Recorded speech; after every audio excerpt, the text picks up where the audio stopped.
कुणाची? मामा कोणते? सलीम मामा. ओके. नाम ते ना तर मामाच खरे, मामाशिवाय तर कोणीच नाही.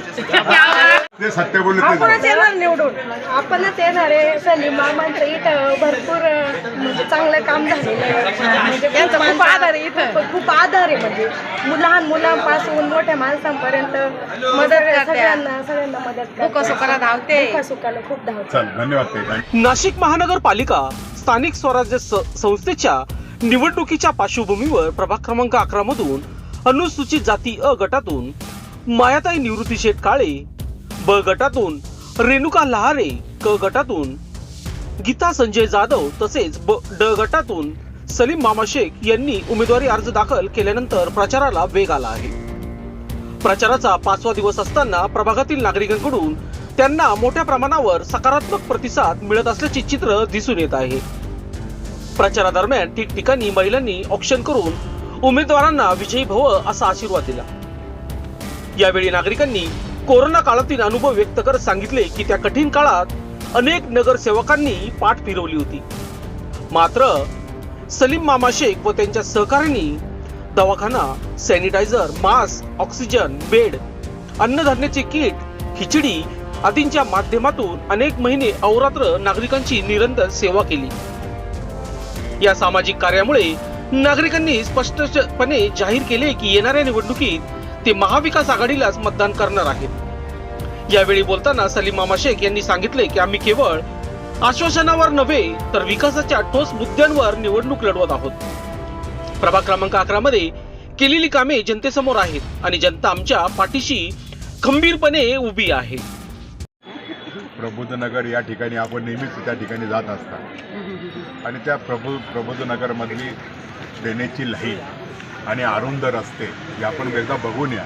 जर आपल्या माहितीप्रमाणे जर आपण सांगितलं तर ह्या ठिकाणी ड्रेनेजची लाईन आम्ही अनेक लोकांना सांगितलं, त्या ठिकाणी जनतेने पुढं अतिक्रमण करून काम करण्यासाठी त्या ठिकाणी वावसुद्धा नाही. आणि आपण जर बघितलं असेल पूर्वीची 2012 ते 2017ची जी स्थिती आणि आज जर प्रबोधनगरवर त्या ठिकाणी जी गोरगरिबाची मुलं आहे त्याला शिक्षणासाठी त्यांना वर्ग व्यवस्थित बसायला नव्हते, त्यांना शाळेत व्यवस्थित शिक्षणसुद्धा त्यांना घेता येत नव्हतं. त्या ठिकाणी सुद्धा आम्ही त्या ठिकाणी शाळेची इमारत, मी स्थायी समितीचा सभापती कार्यकाळामध्ये ती इमारत मंजूर झालेली आहे. त्या ठिकाणी शाळेची भव्य दिव्य इमारत त्या ठिकाणी सुरू झालेली आहे. प्रभाग 11 मध्ये जर बघितलं अनेक लोकांच्या पावसाळ्यामध्ये ड्रेनेज लाईनचं पाणी घरात गेलं होतं, याबद्दल काय सांगणार? आता ते वरुण राजे आहे आणि आपण जर बघितलं मुंबई असेल ना आणि महाराष्ट्रातील अन्य शहर आहे, वरुण राजेनं ह्या वर्षी म्हणजे अनेक वर्षापासून प्रचंड मोठ्या प्रमाणामध्ये पाऊस पडतोय. आणि आपण जर बघितलं तर मी सुद्धा पावसाळ्यामध्ये ज्यावेळेस धोधो पाऊस पडतो त्यावेळेस रस्त्यावर उतरून महानगरपालिकेच्या कर्मचाऱ्यांना सोबत जाऊन ते लोकांच्या घरामध्ये जे पाणी गेलेले ते पाणी काढण्याचं काम मी स्वतः त्या ठिकाणी केलेलं आहे. इतर उमेदवारापेक्षा आपल्याला कसं आव्हान त्यांचं आपण पेलणार, काय सांगाल? मी आपल्याला एकच सांगतो, आव्हान वगैरे काही नाही. आम्ही जनतेचे आशीर्वाद घेतोय, जनता आमच्यासोबत आहे. आम्ही कोणाला आव्हानही देत नाही, कोणाचं आव्हानही घेत नाही, जनता आमच्यासोबत. ताई, हा 5वा दिवस आहे, कसा प्रचाराचा स्कोप आणि नागरिकांचा कसा प्रतिसाद आहे, काय सांगाल? सर्वांना जय महाराष्ट्र.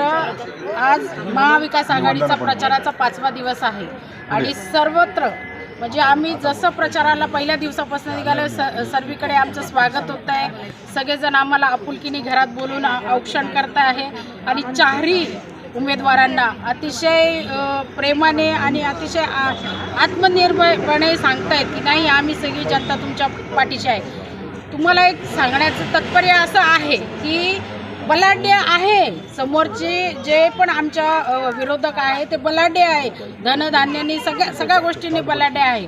पण आम्ही जे उमेदवार आहे ते जनतेतले उमेदवार आहे आणि तळागाळातनं आम्ही काम केलेलं आहे.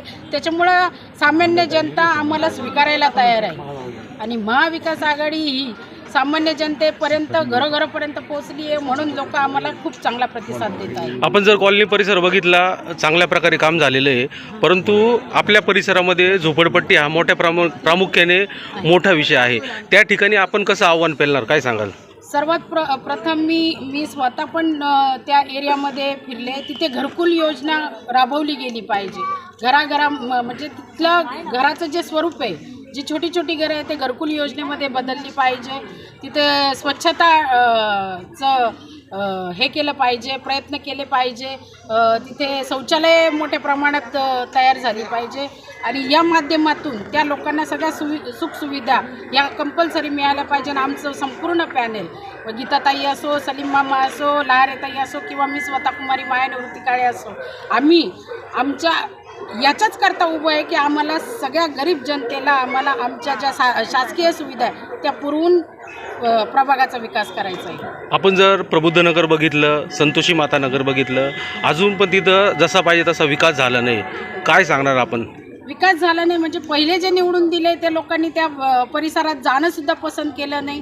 पण आम्ही प्राधान्य पहिले त्याच एरियांना देणार. संतोषी माता असो, प्रबुद्धनगर असो किंवा स्वारबाबा नगर असो, तिथे आम्ही आवर्जून जाणार आणि आमच्या पद्धतीने आम्ही काम करणार. अनेक जणांनी असं आश्वासित केलं होतं विद्युत पोल हे अंडरग्राऊंड करल, याबद्दल काय सांगणार? तसं पाहिलं गेलं तर जे भूमिगत जे विद्युत तारा करायच्या आहेत त्यात आम्ही आमच्या म्हणजे प्रयत्नातून करू उमेदवार निवडून. सांगा, आपल्या समोर अनेक मातबर लोक उभे आहे, आपण ते आव्हान कसं पेलणार, काय सांगाल? सर्वांना माझा जय महाराष्ट्र. आणि खरं तर कोणीच मातब्बर नाही आहे, सर्व प्रेम संबंधातलेच लोक आहे आणि चांगल्या पद्धतीने मतदान करून जनता ही जनार्दन आहे आणि तेच यावेळेस ही निवडणूक जनतेने हातात घेतलेली आहे. म्हणून जनता ठरवेल, जो पण कौल असेल तो मान्य असेल. आपण त्यांच्यापेक्षा वेगळं काय करणार आहे? वेगळं काय करणार आहे हे मी तुम्हाला आत्ता नाही सांगू शकत, कारण की आमची ब्लू प्रिंट तयार आहे आणि काम करून दाखवू तेव्हा तुम्ही स्वतः आमच्याकडे परत हीच पत्रकार म्हणून, माझे बंधू म्हणून अशीच बाईट घ्यायला याल. मी तुम्हाला शब्द देते. महाविकास आघाडीच्या माध्यमातून प्रभागातील नागरिकांना आपण काय आवाहन करणार? महाविकास आघाडीच्या माध्यमातून मी नागरिकांना एवढंच सांगेल की तुम्ही सुसज्ञ आहात, सुशिक्षित आहात आणि तुम्हाला येणारे जाणारे माणसं कळतात आणि तुम्ही योग्य त्या व्यक्तीला मतदान करून आपला हक्क बजवाल. महाविकास आघाडीला तुम्ही मतदान कराल ही मी तुम्हाला सांगण्यासारखं काय आहेच नाही. खरं तर जनता कौल देईलच. आणि आता जी आमची सुरुवात झालेली आहे जे काही असेल प्रचार, तर सर्व बहिणी ज्या आमच्यासोबत येतात, खरंच त्यांची जनतेची एवढी साथ भेटत आहे. मामांनी त्यांच्या कार्यकाळात जे काही त्यांनी एवढ्या वर्षामध्ये 10, 15, 20 वर्ष जे काही त्यांनी जनतेचं सेवा असेल जे काही केलेले आहे आम्ही आता ऐकत आहोत. आम्ही त्यांचा अनुभव जे त्यांनी पेरलं ह्या 10, 15, 20 वर्षामध्ये तर ते आता उगवलं आहे. गलीतल्या लहानात लहान पोराला जरी विचारलं हे कोण आहे, ते लहानात लहान मुलगासुद्धा सांगतो सलीम मामा. खरंच त्यांच्या मार्गदर्शनाखाली मी नवीन आहे, प्रबुद्धनगरसारख्या स्लम एरियात राहते, पण मामांनी जी संधी दिलेली आहे आणि ह्या पक्षाने म्हणजे जबाबदारी टाकलेली आहे, नक्कीच त्याचं आम्ही सोनं करू. आणि ह्या सर्वांनी संधी दिली त्याबद्दल धन्यवाद. आपण जर निवडून आल्यानंतर महिलांसाठी काही रोजगाराचे काय आपल्याकडं ध्येय उद्दिष्ट आहे का, काय सांगाल? प्रभाग 11 मधील नागरिक आहे, काय सांगाल तुम्ही? महाविकास आघाडीचा हा पॅनल आहे, कसा वाटतो, काय सांगाल? नमस्कार. मी मामांच्या प्रभागामध्ये म्हणजे प्रभाग क्रमांक 11 मधील रहिवासी आहे. 2012 मामा या प्रभागामध्ये निवडून आलेले आहे आणि सर्वप्रथम मामाने 2012 11 प्रभागामध्ये ड्रेनेजचे कामं केलेली. तसपासून तर आजपर्यंत तर प्रभागामध्ये ड्रेनेजचे कोणाला प्रॉब्लेम झालेले नाही आहे. आणि त्यानंतर जर का म्हणाल तर कोरोना काळामध्ये मामांनी घराघरामध्ये लोकांना सहकार्य केलेले आहे. जे लोक घराच्या बाहेर पडू शकत नव्हते त्यांना त्यांच्या बाहेर ओट्यावर जाऊन औषधं कार्यकर्त्यांनी ठेवलेली आहे, मामांच्या कार्यकर्त्यांनी ठेवलेली आहे.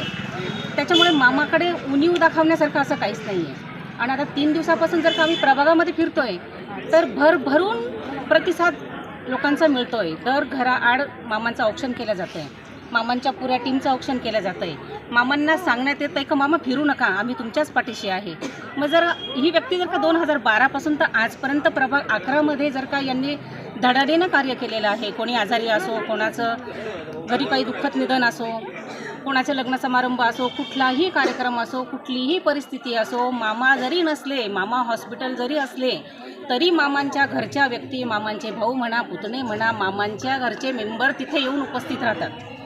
त्याच्यामुळे प्रभागामध्ये एवढा मोठा विश्वास आहे मामांचा की अरे मामा जरी नाही तर मामांच्या घरचं कोणीतरी आहे. त्यामुळे मामांनी उणीव कधी कोणाला भासू दिली नाही. त्यामुळे मला तर असं वाटतंय का 1001% मामांचं पॅनल लागलंच पाहिजे आणि आम्ही ते लावणार. आता ह्या रॅलीमध्ये आपण जर बघितलं महिला मोठ्या प्रमाणात दिसत आहे. कोरोना महामारीमध्ये मामांनी कसं कार्य केलं होतं? मामाने अक्षरशः फक्त मामांचा नंबर आहे, मामांचा नंबर लावायचा, मामांनी फोन उचलला की मामांचे कार्यकर्ते त्या घरी जाऊन त्यांना सहकार्य करणार आहे. मामा जरी पोचले नाही तरी मामांचे कार्यकर्ते जाऊन पोचत होते आणि त्या घरामध्ये ती हेल्प मिळत होती. कारण मी स्वतः तो अनुभव घेतलेला आहे. कारण माझ्याच मागच्या गल्लीमध्ये 2 घरं असे होते की म्हणजे गल्ली आमची सोडून गेलेली होती कोरोनामध्ये की लोक गावी गेले ते राहिला. पण एक घर असं होतं, मी नाव सांगणार नाही, तर त्या घराला 2 नवरा बायको घरामध्ये होते, नवीन लग्न झालेले. मग मी मामांना फोन केला की मामा यांची परिस्थिती अशी अशी आहे. अक्षरशः कार्यकर्त्यांनी जाऊन त्यांच्या दारी त्यांना सगळं पाहिजे ते सामान ठेवलेलं होतं. त्यामुळे मी तर ग्वाही देऊ शकते आणि मलाच नाही हो, आज तुम्ही कुठल्याही महिलेला विचारा तेच तुम्हाला सांगणार आहे. याच्यात वावगं काहीच नाही आहे. दुसरं पण सलीम मामा आमच्या प्रत्येक सुखादुःखात आणि प्रत्येक ह्याच्यात आमच्यासोबत असतात. त्यांचं काम हे खूप चांगलं आहे. सर्वांना प्रभागात अशी कोणत्याच प्रकारची हे उणीव भासत नाही त्यांच्यामुळे. तरुण मुलांसाठी या ठिकाणी मोठं ग्राउंड आहे का? आहे ना, कुठे आहे? जिजामाता ग्राउंड. आणि निवडून आल्यानंतर ते असं काही वेगळं मुलांसाठी असं मोठं ग्राउंड क्रिकेटसाठी म्हणा किंवा मग कामगार विषयी तरुण पोरांना असो. लोकशाही न्यूजसाठी बंटी आढाव, सातपूर.